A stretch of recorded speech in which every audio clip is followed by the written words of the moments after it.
और संभल के सिचुएशन को ध्यान में रखते हुए अगर कोई चर्चा हुई है और उस पर सहमति हुई है, जनता का क्या कहना है, वहां जिन लोगों को ऑर्डर किए गए उनका क्या कहना है, वो क्या चाहते हैं, मैं आपसे पूछ रहा हूं। जिन लोगों को ये कहा गया है वो उनका क्या रुख है, वो क्या चाहते हैं? उन्होंने सहमति जाहिर की है, असहमति जाहिर की है? मैं आपसे पूछ रहा हूं, उन्होंने सहमति जाहिर की है, असहमति जाहिर की? एसडीएम का कहना है कि बातचीत हो गई है और हाँ, बातचीत होगी, अच्छी बात है। आप कल्पना कीजिए कि ऐसे समय में जहां इस तरह का माहौल हो वहां उनके उदार हृदय की हम लोग को सम्मान करना चाहिए कि वो सिचुएशन को ध्यान में रखते हुए अपने आयोजन, अपने त्योहार को भी सब चीजों को समझते, चाहे होली पे उन्होंने अपने नमाज के समय को पीछे किया, चाहे ये जो है अब उन्होंने जो है चीजों को संभालते हुए और प्रशासन की बात को स्वीकार किया, उस पर सहमति दी हो। मैं उनका धन्यवाद देता हूँ कि वो लोकतंत्र, संविधान और अमन चैन बनाने में अपना योगदान दे रहे हैं। वहां के मुस्लिम भाइयों का बहुत बहुत धन्यवाद। अखिलेश यादव ने एक स्टेटमेंट में कहा, बयान में कहा कि बीजेपी को दुर्गंध पसंद है और हमें सुगंध पसंद है, इसलिए हम इत्र की वो करते हैं और ये लोग गौशाला बनाते हैं। तो ये उनका अपना बयान है, मैं इस पर क्या कह सकता हूँ। किसी को क्या पसंद है, किसी को कुछ और पसंद है।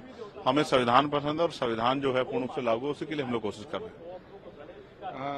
रामजी लाल सुमन पे जिस तरह से उनके घर पर अटैक हुआ, एक टिप्पणी के बाद, उसके बाद हालांकि ये उत्तर प्रदेश की कानून व्यवस्था का हाल है। आप देखिए, एक चुने हुए सांसद के घर पे इस तरह का हमला होता है और ये तब है जब उत्तर प्रदेश के मुख्यमंत्री आगरा में थे।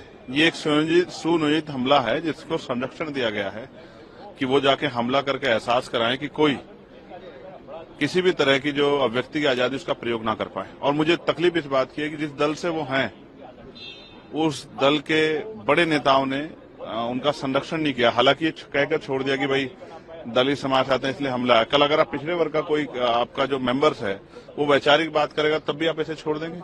यही हमला क्या अगर समाजवादी पार्टी के वरिष्ठ नेताओं पे होता, उनके घरों पे होता, तो क्या पार्टी इस तरह छोड़ देती? ऐसे समय में रामजी लाल सुमन जी का हाथ पकड़ना चाहिए था पार्टी के सीनियर लोगों को। हम रामजी लाल सुमन जी पे जो हमला हुआ है मैं उसकी निंदा करता हूँ और मैं मुख्यमंत्री से मांग करता हूँ कि ऐसे अपराधियों पे जिन्होंने, अगर किसी ने कोई कहा है तो आप पुलिस स्टेशन जाइए, एफआईआर दर्ज कराइए, लेकिन कानून को अपने हाथ में लेना, उसके परिवार को गाली देना, माँ बहन की गाली देना, उनके जाके घर पे हमला करना, कल क्या हालात रहेंगे उनके परिवार के, उनके बच्चों के, क्या डर के साए में होंगे वो लोग?